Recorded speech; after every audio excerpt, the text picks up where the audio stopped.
Business opportunities in East Africa are quite wide. There's a lot happening in the region at the moment.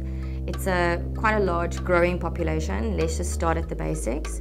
Then the economy is actually quite large. We're looking at something close to 131 billion US dollars.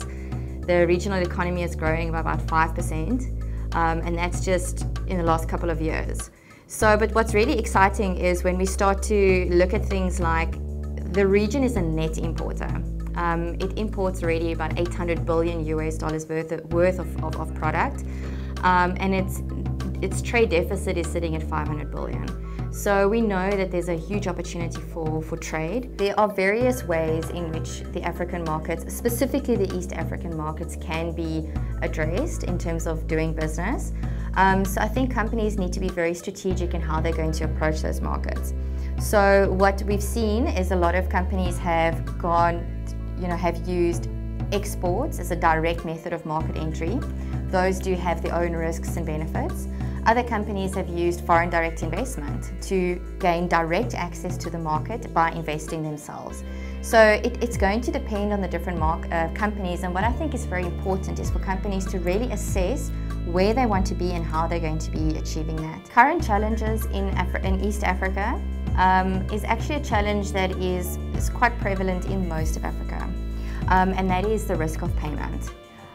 Companies are still, the companies that I have interacted with have said that it is quite challenging to, find a buyer that is reputable, someone that they can trust.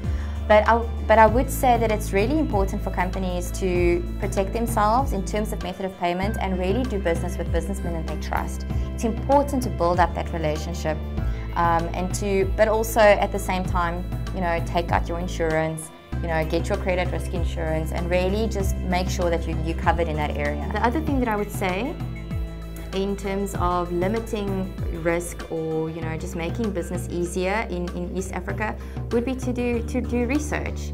I know that I'm a researcher, but it is important for companies to become comfortable with the region that they are looking at. So for example, if you are considering Tanzania, read up about Tanzania, but also take the opportunity to visit the country and really see whether it's the type of opportunity that is for you, for your company.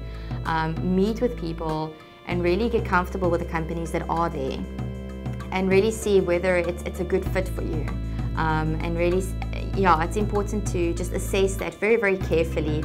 And if you feel that it's the right thing, then companies should move towards those opportunities, and do so with rigor, yes, but do that in a cautious manner and do that with the advice of those who have done business in Africa before, or have been to East African markets and who have the experience and understanding. There are very specific differences in business cultures between the different countries. South Africa's business culture is not the same as the East African business culture. The way we do business here is not the same in which companies do business in East Africa. So there will be very specific things like, for example, how negotiations take place. Certain formalities that need to be adhered to before the negotiations and thereafter. So we need to be sensitive to those business cultural differences as well. And I think that can also go quite a long way to making sure that you've built the relationships with your buyers and your suppliers, and also not just that, it's a sustained relationship going forward. I really would advise companies to seek credible buyers. They must develop very, very strong relationships with their buyers in those markets.